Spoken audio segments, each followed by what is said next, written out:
रजीम बिस्मिल्लाहिर्रहमानिर्रहीम रब्बि इश्रह ली सदरी व यस्सिर ली अमरी वहलुल उक़दतम मिन लिसानी यफ़क़हू क़ौली रब्बि ज़िदनी इल्मन रब्बि ज़िदनी इल्मन रब्बि ज़िदनी इल्मा।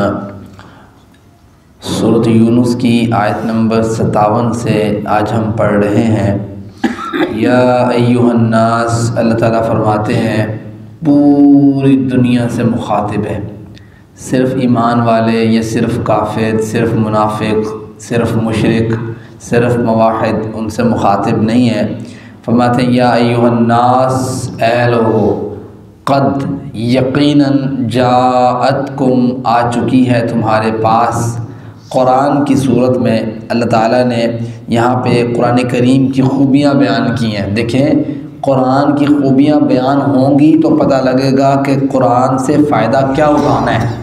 ठीक है, फरमाया क़द जाअतकुम, आ चुकी है तुम्हारे पास, मौइज़तुम मिर रब्बिकुम, तुम्हारे रब की जानिब से अज़ीम नसीहत आ चुकी है। नसीहत किस चीज़ से? नसीहत नेकी की नसीहत, बुराई से रोकने की नसीहत, नेकी की तरफ राग़िब होने की नसीहत, बुराई से रुक जाने की नसीहत, ये दोनों चीज़ें। फरमाया क़द जाअतकुम मौइज़तुम मिर रब्बिकुम, कुरान ऐसी चीज़ है जो तुम्हें नेकी की तरफ राग़िब करेगा पढ़ने के बाद, समझने के बाद, और बुराई से रोकेगा।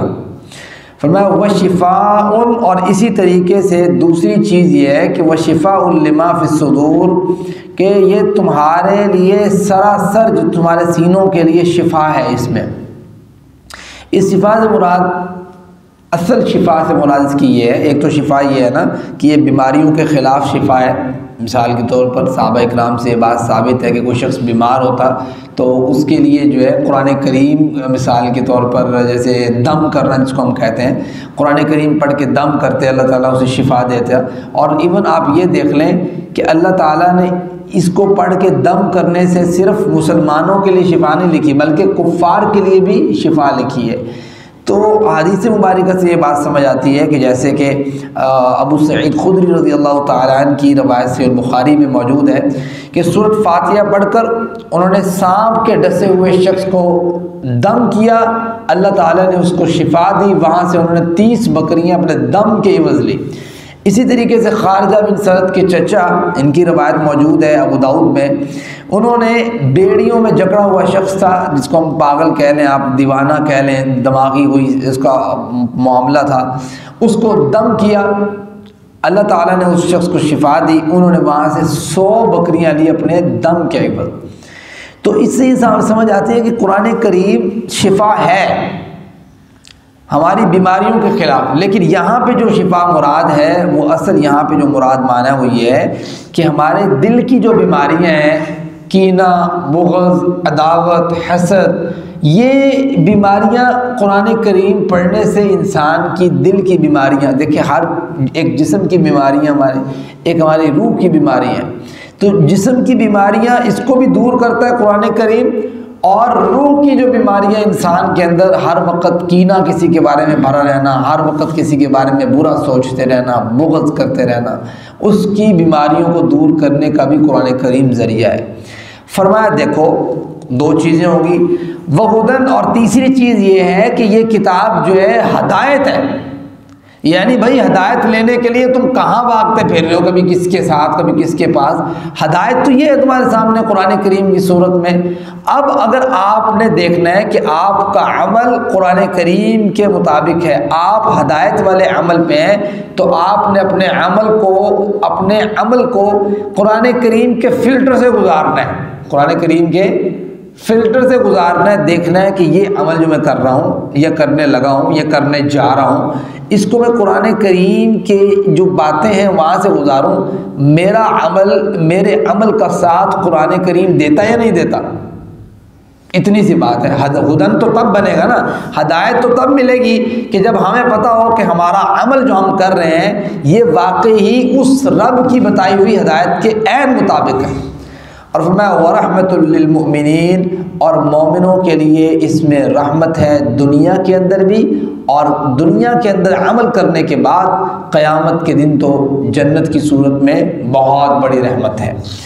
दूसरी आयत मुबारक में अल्लाह फरमाते हैं, कुल इनसे कहिए अल्लाह के रसूल, बिफ़ज़लिल्लाह, ये अल्लाह का बहुत बड़ा फ़ज़ल है कि उसने ये कुरान करीम जो है वो इनायत किया। अल्लाह ताला ने ख़ातमुन नबिय्यीन जनाब मोहम्मद रसूलुल्लाह सल्लल्लाहु अलैहि वसल्लम को मबऊस किया। लक़द मन्नल्लाहु अलल मुमिनीन, ये भी अल्लाह का बहुत बड़ा एहसान है। वह भी रहमत ही, और उसकी रहमत भी है। ये कुरान उसका फ़ज़ल भी है, उसकी अपनी बंदों पे रहमत भी है।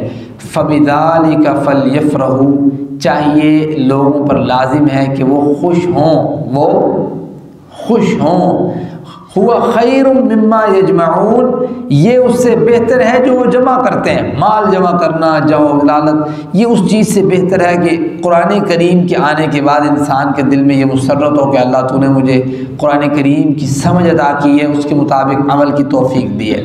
यहाँ पे ज़रा ठहर कर आप सोचिए, बाज़ जब हम पूछते हैं कि भाई देखें कोई भी काम है, हम पूछते हैं कि ये जो आप काम कर रहे हैं, मिसाल के तौर पर ये मिलादुन नबी का मामला है, बड़ा इख्तलाफी मामला है कि भाई हम कहते हैं कि नहीं, इस तरीके से जिस तरह आप मनाते हैं ये मनाने का कोई तरीक़ा ढंग नहीं है, और हाँ वो कहते हैं नहीं नहीं यही तरीक़ा है मनाने का। और फिर जब हम उनसे कहते हैं कि आप दलील दें, तो आपको पता है कि जब ऐसा होता है ना मामला कि कोई भी चीज़ मैन मेड हो, यानी इंसान ने खुद क्रिएट की हो और पहले बनाई हो और बाद में उसकी दलील ढूंढता फिरे, तो फिर वो दलील कैसी ढूंढता है? ऐसी ढूंढता है जैसे अभी यहाँ पे कुरान करीम में अल्लाह ताला ने बयान किया ना कि ये अल्लाह ताला का फ़ज़ल है। ये कुरान करीम के मुतालिक बात हो रही थी, और उसकी रहमत है। फ़बिज़ालिका फ़लयफ़रहू, चाहिए कि इंसान उसमें खुश हो। यहाँ से वो एक शख्स ने बुक लिखी, उसमें मैंने उसकी दलील पढ़ी, सुनी। ये आयत मुबारक लिखी हुई थी कि ये खुशी मनाना, तो कुरान करीम कहते हैं खुशी मनाओ। पहली बात यह है कि देखें कुरान करीम की इस आयत का ये माना आप मुझे ये बताएं, ये माना आपको समझ आया? ये कुरान करीम की आयत का माना सहाबा इकराम को समझ नहीं आया? ये कुरान करीम की इस आयत का माना कि फ़लयफ़रहू, खुशी मनाओ, ये ताबीन अज़्ज़ाम को समझ नहीं आया? ये तबा ताबीन को समझ नहीं आया?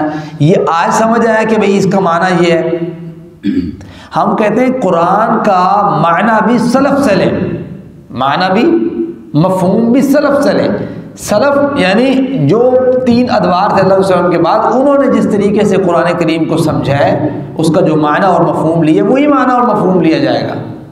इसी तरीके से जैसे कुरान करीम के बारे में एक कादियानी लोग कहते हैं, अल्लाह ताला ने कहा है ना कि भाई मा काना मुहम्मदुन अबा अहदिन मिन रिजालिकुम वलाकिन रसूलुल्लाहि व खातमन नबिय्यीन, कि अल्लाह ताला ने नबियों का सिलसिला ख़ात्म कर दिया, ख़त्म कर दिया। अब वो कहते हैं, हम कब कहते हैं मिर्ज़ा कादियानी नबी है, हम तो कहते हैं रसूल है।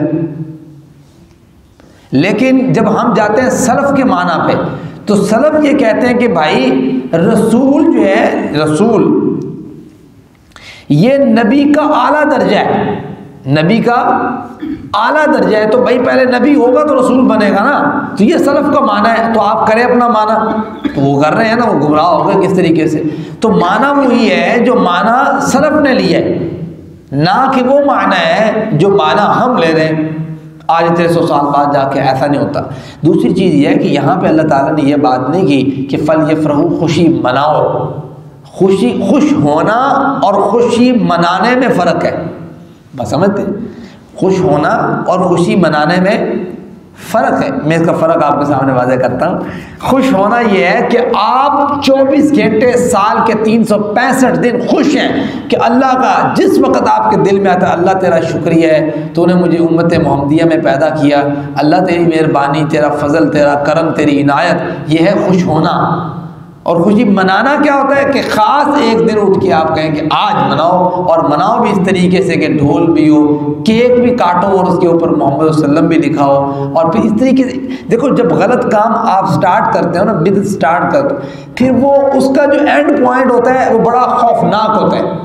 और ये आज से कुछ साल पहले चले जाए, इतना कुछ हलम घुला नहीं था। बढ़ता बढ़ता बढ़ता बढ़ता ऐसी ऐसी रसूमात उसमें आ रही हैं कि इंसान वो खुद भी, उनके अपने उलमा भी कंडम करें, भाई क्या कर रहे हो, अब वो रुकेंगे? आपने तो रास्ता दे दिया है। जिस तरीके से आपने कब्रों के ऊपर लोगों को रास्ता दिया है कि कब्रों के ऊपर पहले बना लिए मज़ार, फिर लोगों को कुछ कहा नहीं कि भाई अब यहाँ बताया नहीं, उनको तालीम नहीं दी कि पुत्र से सजदा नहीं करना, लेकिन वो अब आगे सजदा भी, कुरान पढ़ रहे बैठे, नमाजें उसके ऊपर पढ़ रहे हैं, कोई रोकने वाला नहीं है।